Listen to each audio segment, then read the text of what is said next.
کسی ناراض سے معافی مانگتی ایک لڑکی کا قصہ عجب۔ بچپن کے دن بے فکری، آزادی، اطمینان اور سکون کے ہوتے ہیں، مگر ہمارے گھر میں سکون نہیں تھا۔ وقت گزرنے کے ساتھ ساتھ مسائل بڑھتے جا رہے، جس کی وجہ سے گھر کا سکون ختم ہو رہا تھا اور لڑائی جھگڑے بڑھ رہے۔ گھر میں مسائل کی بھرمار تھی۔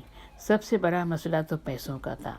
جب آمدنی کا ذریعہ نہ ہو تو نئی مسائل پیدا ہوتے رہتے ہیں۔ ہمارے گھر میں بھی ایسا ہی کچھ ہوا۔ ابو کا روزگار نہیں تھا، البتہ کچھ پلاٹ تھے جس کا کیس چل رہا تھا۔ امید تھی کہ یہ پلاٹ مل جائیں گے تو انہیں بیچ کر بڑی بہنوں کی شادیاں کر دی جائیں گی، بھائیوں کو کوئی دکان کرا دی جائے گی اور بقیہ رقم بینک میں رکھ کر اس کے منافع سے گزارا کیا جائے گا۔ یہ شاید فطری بات ہے، جب انسان پر برا وقت پڑتا ہے تو اللہ سے رجوع کرتا ہے، اسے پکارتا ہے، اس سے فریاد کرتا ہے۔ ہمارے گھر میں بھی یہی ہونے لگا۔ امی خود پابندی سے نماز پڑھتی تھی، قرآن شریف کی تلاوت اتنی خوبصورت آواز میں کرتی کہ بس سنتے ہی رہو۔ سب بہنیں بھی نماز پڑھنے لگی تھی۔ اب امی کے ساتھ ساتھ سب بہنوں نے الگ الگ وظائف کرنا شروع کر دیے تھے۔ میں بہت چھوٹی تھی، لیکن گھر کے مسئلے مجھ سے چھپے نہیں تھے۔ میں سب دیکھتی، سنتی اور سمجھنے بھی لگی تھی، پر بس میں کچھ نہ تھا سوائے دعا کرنے کے، جس طرح گھر کے باقی لوگ دعائیں کیا کرتے تھے۔ میں نے بھی نماز شروع کر دی تھی۔ وظیفے کے لیے بہنوں نے منع کیا تھا کہ تم بہت چھوٹی ہو، نماز پڑھ رہی ہو یہی کافی ہے۔ میں ان دنوں 9ویں کلاس میں پڑھتی تھی۔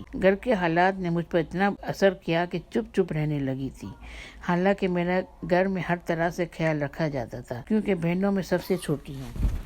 دن یوں ہی گزرتے رہے۔ گھر کے حالات جوں کے توں تھے۔ پہلے امی سلائی کرتی تھی، پھر بڑی بہن گلشن باجی اور پروین باجی نے بھی یہ کام شروع کر دیا۔ اس کے علاوہ پروین باجی اور نسرین باجی گھر پر بچوں کو ٹیوشن پڑھانے لگی تھی۔ کچھ پیسے بینک میں رکھے تھے، بڑی مشکل سے گزر بسر ہو رہی تھی۔ اس روز پتہ نہیں کیوں مجھے ڈر لگ رہا تھا۔ ایسا محسوس ہو رہا تھا جیسے میرے پیچھے کوئی کھڑا ہے، میرے ساتھ ساتھ کوئی چل رہا ہے۔ میں پلٹ کر دیکھتی مگر کوئی بھی نہیں ہوتا۔ یہ سلسلہ ویسے تو بہت عرصے سے چل رہا تھا، جب شاید میں 8ویں کلاس میں تھی، مگر میں نے گھر والوں کو اس بارے میں نہیں بتایا تھا کیونکہ وہ سب تو ویسے ہی پریشان تھے۔ میں 9ویں کلاس میں آ گئی، مگر ابھی تک یہ سلسلہ چل رہا تھا۔ میں نے سوچا اب اس کمرے میں نماز نہیں پڑھوں گی۔ میں نے نسرین باجی سے کہا کہ صحن کے برابر میں جو کمرہ ہے، پتہ نہیں مجھے اس میں کیوں ڈر لگتا ہے۔ یہ سن کر انہوں نے کہا پھر ڈرائنگ روم میں پڑھ لو۔ کچھ دن کے بعد میں ڈرائنگ روم میں نماز پڑھنے لگی اور بغیر پوچھے کسی سے، بغیر اجازت، میں نے پلاٹوں کے کیس کے لیے وظائف والی ایک کتاب میں سے دیکھ کر وظیفہ شروع کر دیا۔ ہمارے گھر میں آم کا درخت ہے، کیڑیوں کا موسم تھا۔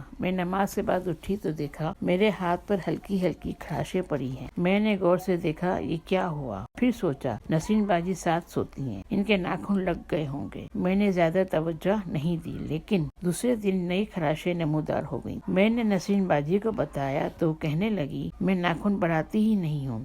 انہوں نے اپنے ہاتھ مجھے دکھاتے ہوئے کہا تو میں فکر مند ہو گئی۔ صبح سو کر اٹھی تو میرے ایک گال پر خراشیں تھیں۔ میں پھر سے پریشان ہو گئی۔ دوسرے دن دوسرے گال پر بھی ویسی خراشیں آئی تو میری پریشانی اور بڑھ گئی۔ خراشیں ایسی تھی جیسے کسی نے پنجہ مارا ہو۔ باجی بھی پریشان ہو گئی تھی، سمجھ نہیں آ رہا تھا کیا کرے۔ اب روزانہ نئی خراشیں چہرے پہ مل رہی تھی۔ پرانی خراش ٹھیک نہیں ہوتی کہ نئی خراش آ جاتی تھی۔ یہ سلسلہ چلتا رہا اور روزانہ جسم کے مختلف حصوں پہ خراشیں نمودار ہوتی رہیں کہ پھر باجی نے آصف بھائی سے کہا کہ مولوی صاحب سے معلوم کریں کیا بات ہے۔ مولوی صاحب نے بتایا کہ بچی کوئی وظیفہ کر رہی ہے، اس میں بچی سے کوئی غلطی ہو گئی ہے۔ ہر وظیفے کے مختلف موکل ہوتے ہیں، کچھ وظیفے جلالی ہوتے ہیں اور وظیفے بغیر اجازت ہرگز نہیں کرنے چاہیے۔ چند ایک وظیفے کی اجازت ہوتی ہے، جہاں لکھا ہو ہر کوئی کر سکتا ہے، وہ وظیفے تو کر سکتے ہیں، مگر پھر بھی ان وظیفوں کے لیے بھی اجازت لے لیں تو زیادہ اچھا ہوتا ہے۔ بچی نماز روزے والی ہے اور جو وظائف وہ کر رہی ہے وہ جلالی ہے۔ یہ پنجوں کے نشانات یعنی خراشیں اس بات کا اشارہ ہے کہ وظیفے میں جانے انجانے میں کوئی غلطی ہو گئی ہے۔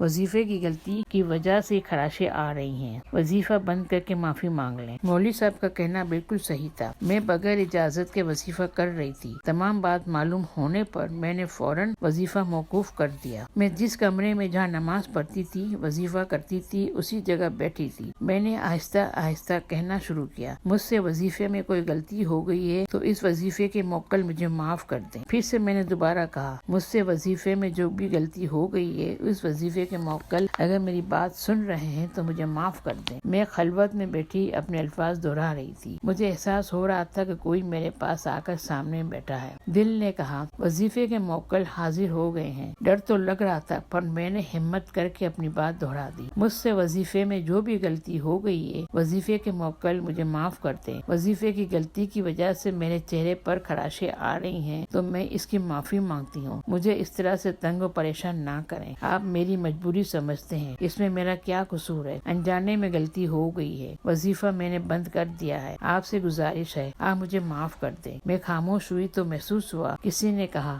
اچھا ٹھیک ہے۔ واضح طور پر آواز تو سنائی نہیں دی تھی مگر مجھے ایسا محسوس ہوا تھا کسی نے کہا ہے اچھا ٹھیک ہے۔ یہ سننے کے بعد مجھے سکون مل گیا اور پھر ایسا لگا جیسے وہ سایہ اٹھ کر چلا گیا ہے۔ معافی مانگنے کے بعد میں سو گئی اور دوسرے دن صبح اٹھ کر آئینے میں دیکھا تو چہرے پر کوئی نئی خراش نہیں تھی اور پرانی خراشیں بھی ایک ہی رات میں غائب ہو گئی تھی جیسے کبھی تھی ہی نہیں۔ اس واقعے کو اب کئی سال ہو گئے ہیں لیکن جب مجھے یہ واقعہ یاد آتا ہے تو مجھے الفاظ یاد آتے ہیں۔ اچھا ٹھیک ہے، یہ الفاظ سننے کے بعد مجھے بہت سکون ملا تھا۔ آج بھی یہ سوچ کر حیرت ہوتی ہے کہ مجھ میں موکل سے بات کرنے کی ہمت کیسے آ گئی تھی۔ شاید مصیبت پڑنے پر آدمی کچھ زیادہ ہی نڈر اور بے خوف ہو جاتا ہے۔ یہی کچھ میرے ساتھ بھی ہوا تھا۔ اس تجربے کی روشنی میں تمام قارئین سے گزارش ہے کہ وہ بغیر اجازت کے کوئی وظیفہ شروع نہ کریں۔